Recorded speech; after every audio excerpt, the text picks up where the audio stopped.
Guys, this is it, coming at you with part 3 on the infamous TRASHLINER boat. Just to recap, in part 1, we rescued it from its unique grave where it lay washed up against a tree. Part 2, we got it running and took it out on the frigid waters of the Delaware River. And in part 3, well, what are we gonna do in part 3? You know what, we're gonna wait for this tree to bud and show us signs of life, indicating that this boat wants to live on. Okay, we got foliage, and it's time to finally do something with this TRASHLINER. Let's pull her out and get to work.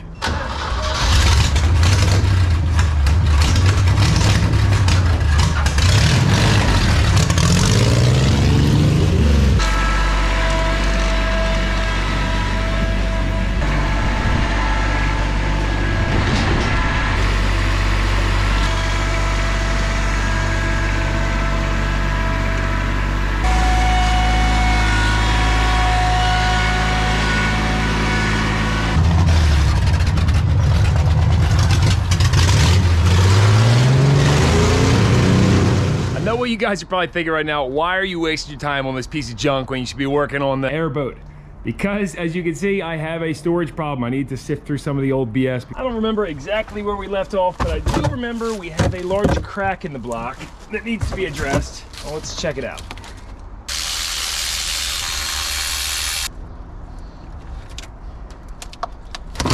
Jeez, that's heavy. Oh yes, there it is.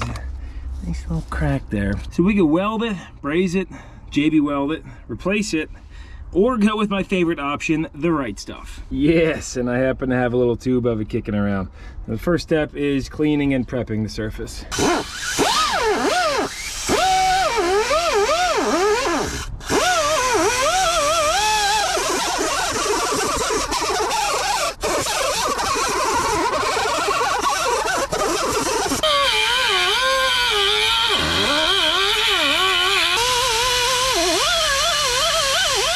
That's about all you got to do. You might also want to drill holes in the end of the crack just to prevent spreading in the future, but unless you plan on leaving your boat with water in it over winter and it freezing again, you shouldn't really have to worry about that. Now hose it down with some brake clean. And of course, if you haven't done it already, you got to make sure your block is drained before doing this. And then you're ready to apply. Now I usually use the stuff that comes in a tube, and it seems to have a different consistency than this little squeeze bottle, so hopefully we have good results. But you just work it along like that and then come back with your finger and push it into the crack a good amount.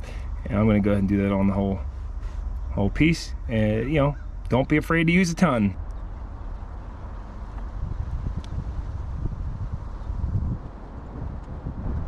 Looks great.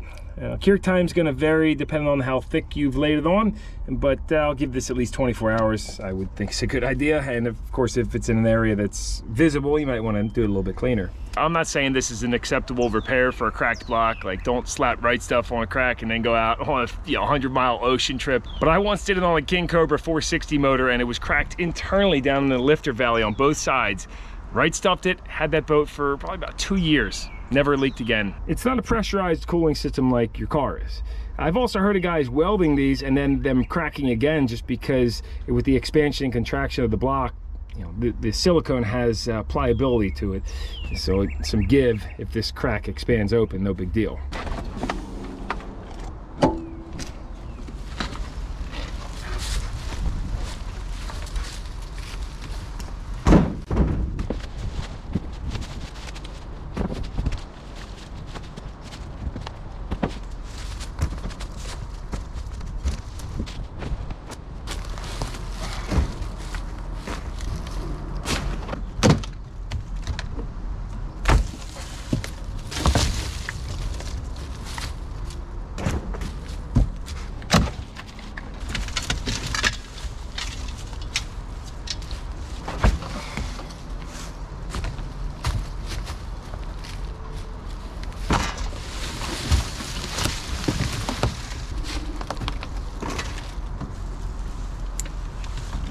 Look at that, intake gasket and a hydrofoil.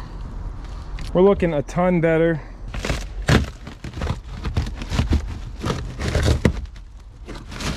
Trying to do maximum weight reduction.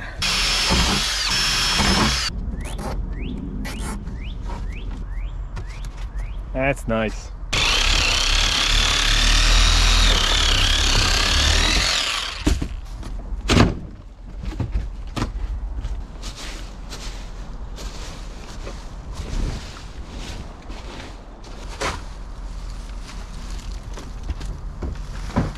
Look at that. Found a key that looks like it could work. Oh yeah, we're in business.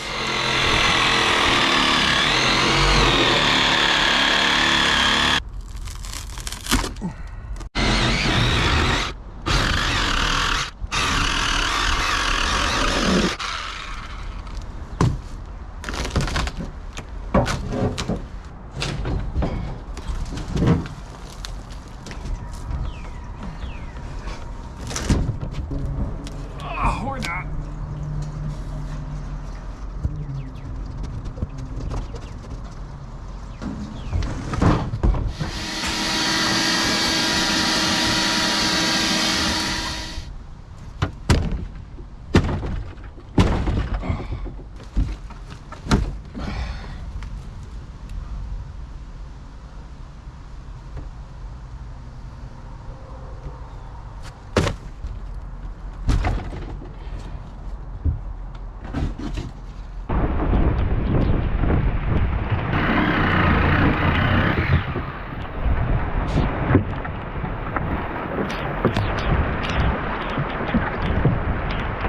Got a lot of trash out of there, and I think she's looking pretty good.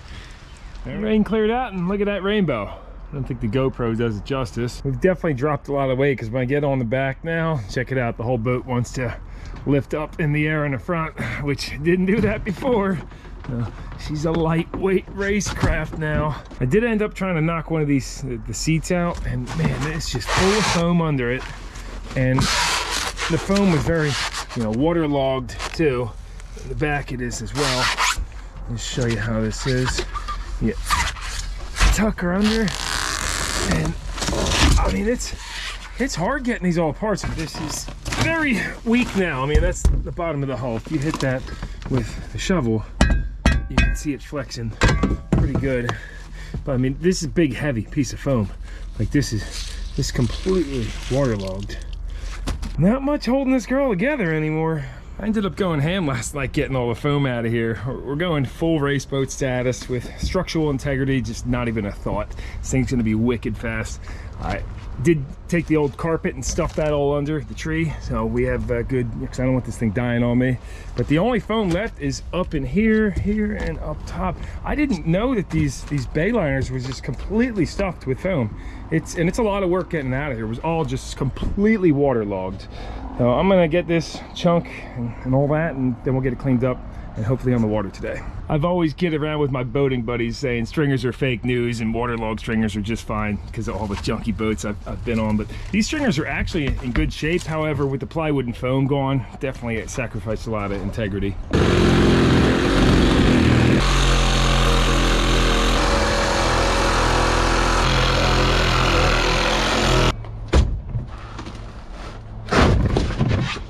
Wow, that's strong stuff.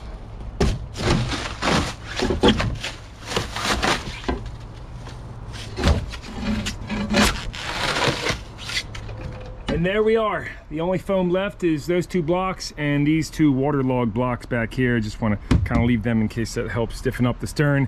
You can see this boat is very floppy now. I mean, it's just flexing on those bunks, but I'm still confident that it's not going to fold in on itself in the water. I think it should be fine. Maybe we'll put a couple 55-gallon barrels across the center. That way it does sink, we can retrieve it. And this has been a really fun experience so far. I mean, with all that foam down there, if you ever put a hole in one of these boats, you might not even know about it until, geez, months later, because it would just soak into the foam. And I don't know if this is closed, or I guess it's open cell foam, because otherwise it wouldn't become waterlogged like that. But if you ever do want to rebuild a boat like this, even though it wouldn't make sense since it's a bay liner, you have to go through all this. You got to, maybe you would do a little bit cleaner, but you got to get rid of all that foam and then rebuild a structure that's going to keep this thing sturdy. And you can see why people would just throw a sheet of plywood over it, like my buddy Tyler did that a long time ago on his bay liner, and that works just fine to keep a good floor if your foot's going through. Gus, get those hens. Go play with the hens. Gus, who's this? It's so great that he's friendly with them.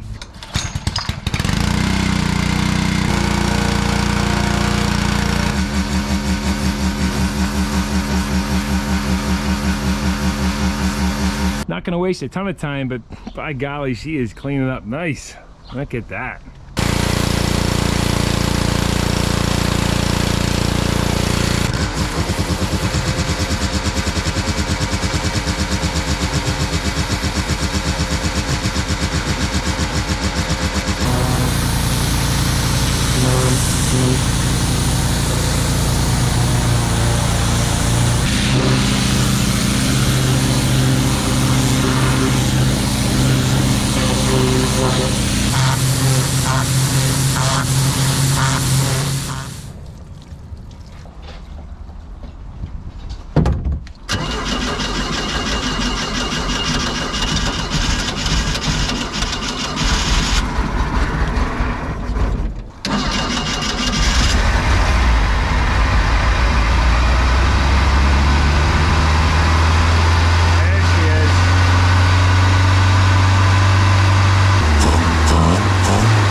Thing about this tree is it's a nice wind indicator, and so if it's at a 45-degree slope or more, that means usually about 20-mile-an-hour winds. It's probably a small craft advisory today, but we're still going to give it a little go. At least run down the river and see what it's looking like. You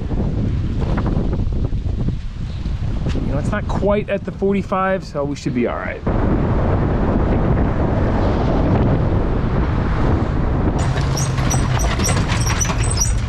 We'll just do a quick first run of the season, maybe do a max speed test. Jen and Gus came down to spectate.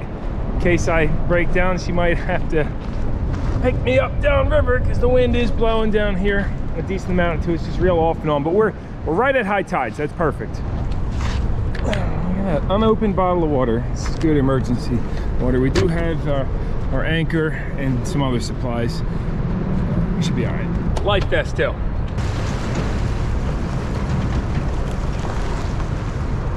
Man, this thing is so lightweight. I'm actually gonna have to readjust the trailer too because it has just no tongue weight now. Oh, we got one piece of wood.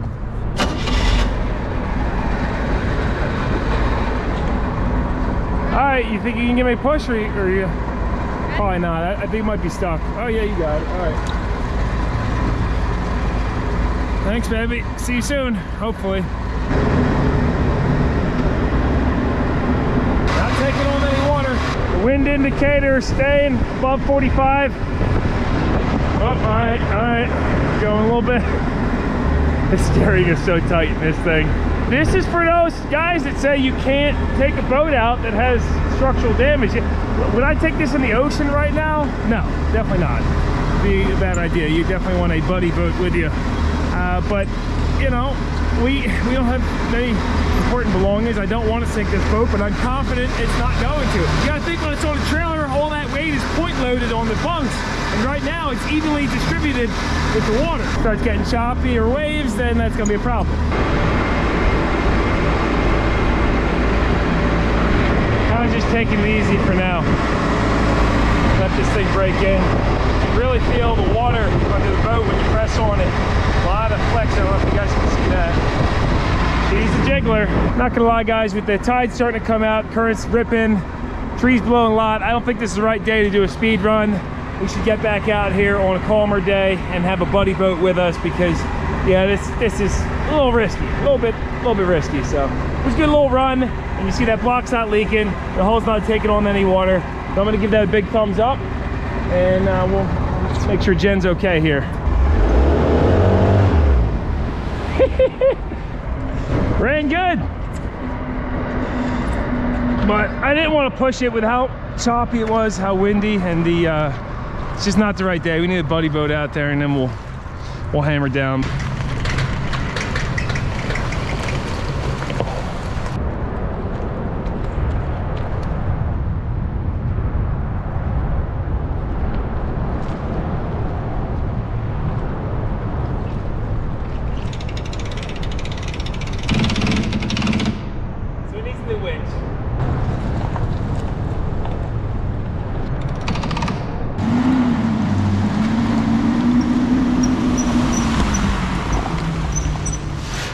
Gas looks like inside of this tank. Who knows, maybe we can still use it. Yeah, I don't see too much water in that actually. That looks decent. If there was water in there, we'd see the little bubbles sitting on the bottom, or it'd be cloudy if it's ethanol fuel a lot of time. But I didn't want to just run straight out of this tank because I was thinking there could be some water since the condition of the boat that I got it in. But I'll put that in some jugs and we could definitely use that. I only got about 10 good gallons out of it. The last 5 gallons is all cloudy looking, so I'm not going to use this. Good for starting fires, but that's about it. We got no buddy boat, but we're going out for one more ride today, solo. Do a top speed run, a little bit more thorough of a test, and see how she holds up. Gonna give the trailer a stability test and the tree a hurricane test. We're approaching 60 miles an hour, almost gonna hit 65. I gave the steering wheel a few yanks and the trailer straightened itself, so I guess the no tongue weight is not really an issue with this boat. We'll see if the tree held up when we stop. Tree held up nice, and I'm always preaching it. I just love having a junky boat. I mean, no need for any fenders. You just smash it right against the dock, no big deal. Ratchet strap for dock lines. It's all good.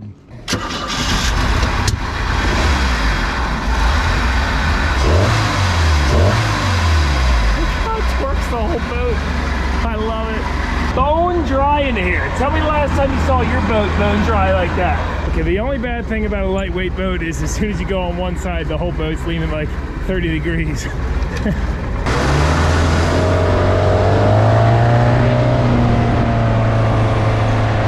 too bad the sun went away, but it's probably a good thing. Less boats on patrol out here. It's a touch ripply as well. I'm not gonna lie, with the boat kind of flexing all over the place, it feels a little dangerous. Like you're stepping on the water pretty much, and I mean you just see everything moving. It's certainly a little sketchy. But clearly so far the boat can handle this. I mean only a little bit of flex in the middle of here. Without these, I don't think it could. Even though there's like brakes in them too, and the center sections are cut out. It's doing it. I'm gonna call that myth busted, right? See, with that foam that locks us all together, look how much that stringer flexes. I don't know how well you guys can see that, but without the foam in there, it's not very strong. I'm only doing maybe 25 mile an hour as we head down toward Bristol, because there's a lot of floaters out here like that. And if you hit that with a compromised hull, well, it's just not going to be good. By the way, the temp gauge is marking reading 175 and it's been holding steady, along with the oil pressure as well. It fluctuates between 40 and 80 psi.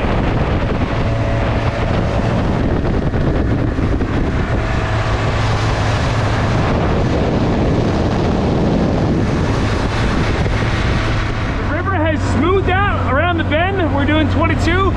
Trimmed up right now. We're gonna do a little top speed run. Hopefully you guys can see this all right. I got the headpiece on so I can hold some things. Let's give it a go.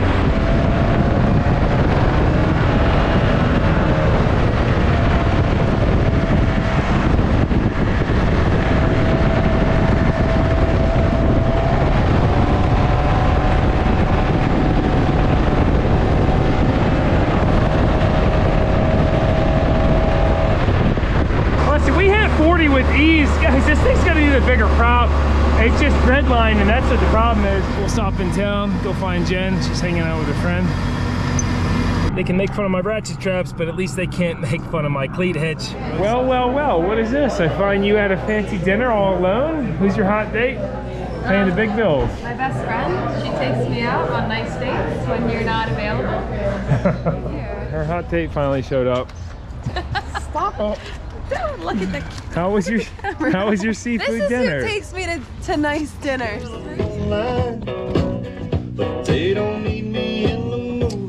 No, keep that on. Come on. Keep it on. You're on an unsafe boat. Keep that on. Put that on. Well, then I got to think, man, I'm really sinking, and I really had a flash this time. Whoa. Feel how much she rocks? Living on toast of time. You're mixing it up. Toast of time.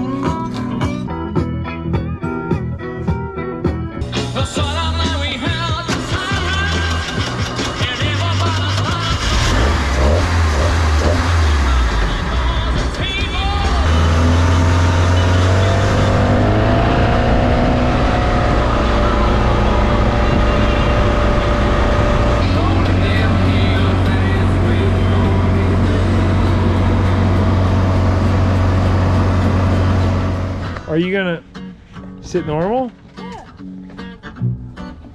Oh, I gotta get up here.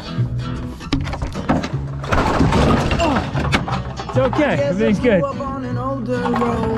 Pedal to the metal, always did what I told. Until I found out that my brand new clothes I came secondhand from the rich kids next door. And Not gonna lie, I'm thoroughly impressed that this boat hasn't taken one drip of water on. I mean, check that out. Not one drip. Every other boat I have always takes a drip on, and we only drank 1 gallon of gasoline going, geez, that was probably a 15-mile round trip. So, TRASHLINER, big thumbs up of approval. What do you think, Jen? We had fun. We had a good time. You have to redo that. Why? What kind of tree do you think that is? Somebody said it was a cherry tree, but I feel like we should replant it. we could, yeah. I mean, you're gonna probably not keep the boat. We gotta do something with the I tree. kinda like the boat. The tree is looking sad ever since the first couple of rides. Probably flooded out right now too. Yeah, probably you never leave a boat tilted like this because it'll fill up with so much water.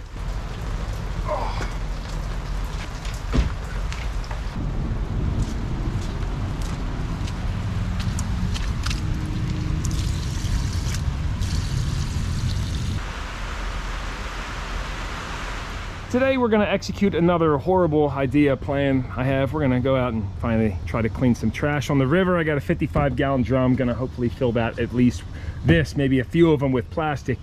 But it's Saturday and it's the first day in the 90s. It's 95 degrees out. I feel like the tree's almost dead though, so this might be the last chance we get to take it out with the natural tree that's part of the boat. But just a bad idea since it's Saturday. There's probably a lot of law enforcement out there that's not going to take too kindly to this vessel. We do have appropriate safety gear on board, but let's go hit the river. Oh, there are just a few more boats on the water today. Wow, there's it's pretty stacked up here. Almost identical boat right there. It's a Bayliner. These things are so common.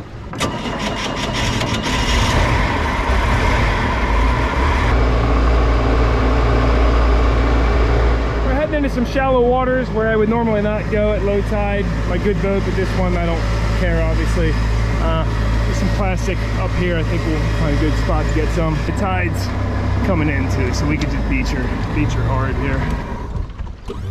Just like this. Oh yeah, beautiful. The last time I was on this beach, it was in the winter and we had a bonfire on the water, but I noticed a ton of plastic just kicking around. And all of this stuff, as you know, will end up out in Delaware Bay, which is, oh, I don't know, a couple hours south of here, maybe like 3 hours on the water, and then out to the ocean, turns into microplastics eventually. So, you know, we'll just aim for plastic only. I mean, glass would be nice too, but that actually will just cut your feet open. That doesn't get into our food supply like the foam and plastic does. So that, I'm gonna shoot for just plastic today. We'll see how long it takes me to fill this barrel up.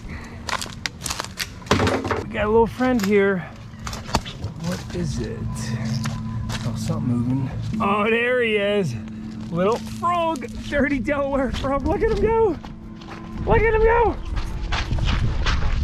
Making a run for it, and he's off.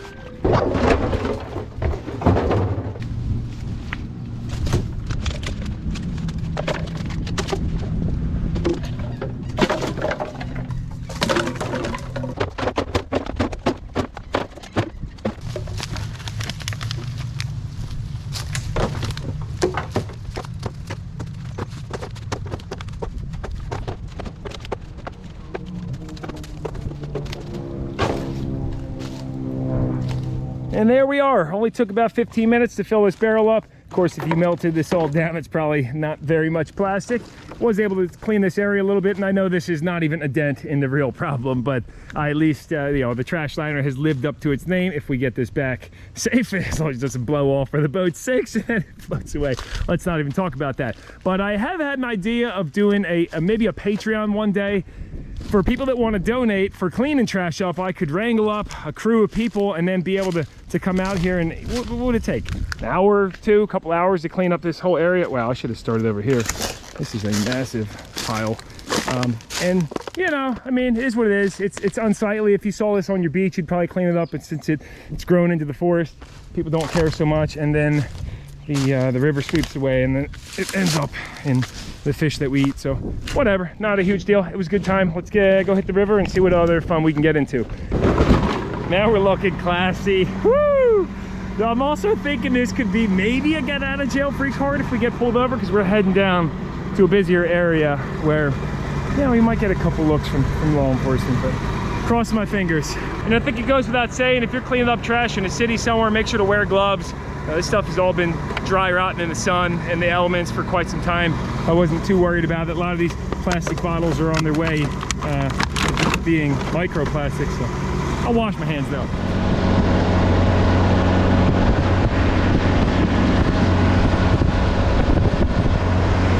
I think this 95-degree wind might be drying the leaves out a little bit.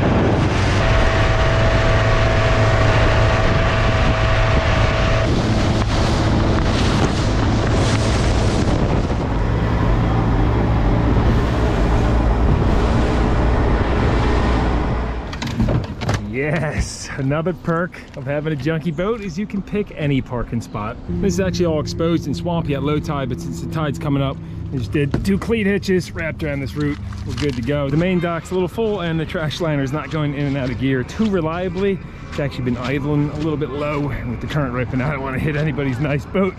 And that could have just tied up to Alex's, but we'll go see him. What's up, buddy? Dude, picking up trash, man. You gotta do your deed too. Hour later, and there she is.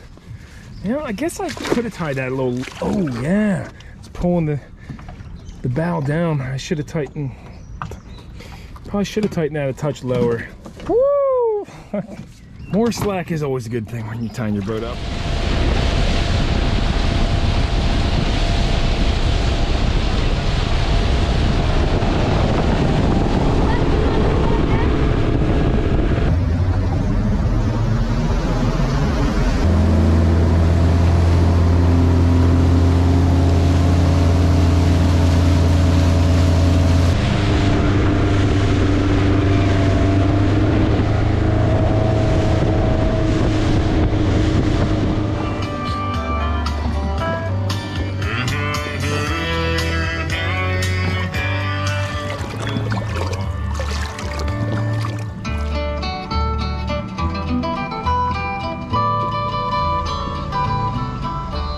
They've got their own tugboats on there. I don't think I've ever seen that.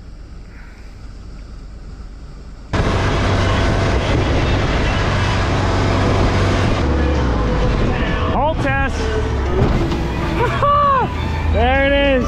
If it can take a tugboat wake, it's good to go.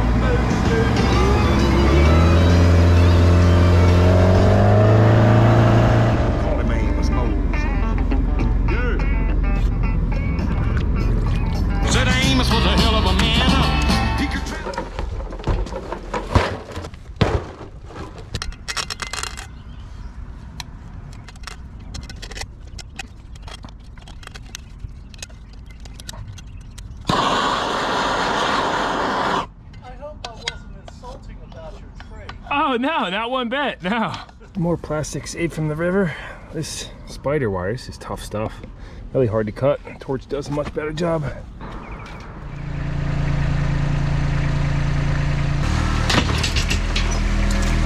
Almost there. Oh!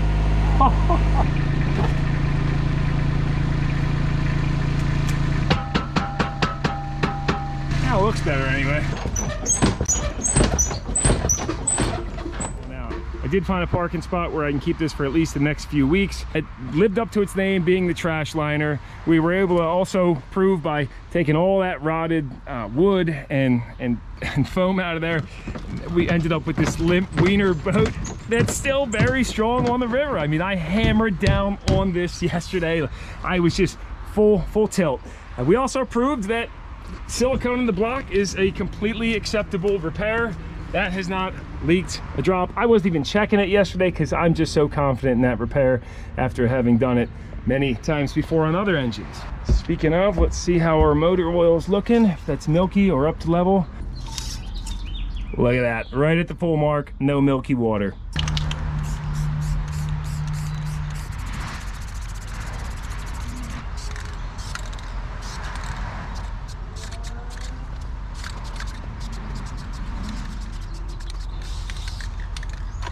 Now here we are several months later and finally ready to put a cap on the TRASHLINER saga. It's been such a fun boat.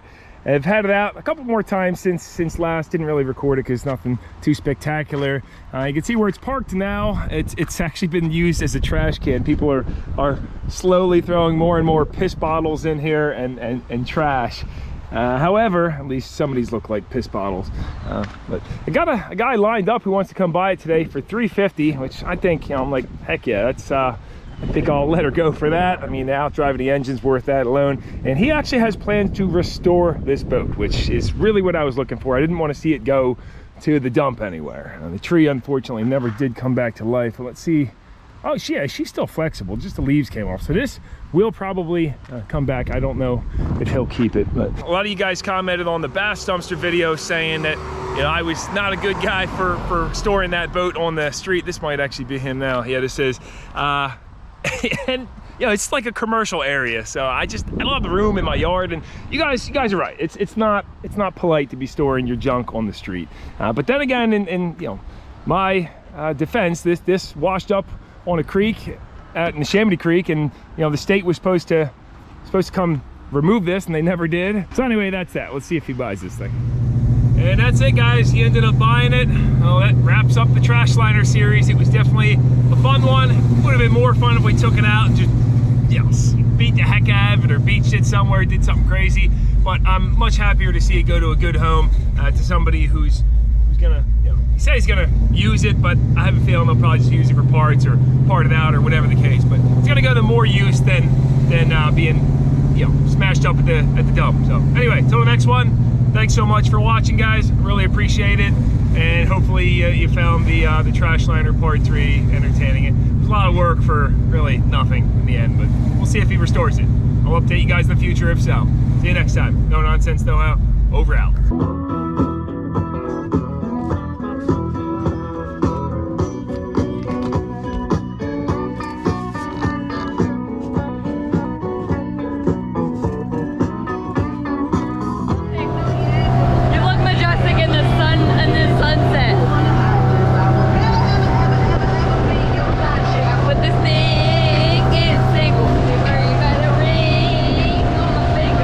Every other boat I have always takes a drip on. Yeah, it was okay. Can you even imagine what somebody would think if they saw this just floating by on the river? Like there's a walking trail up here.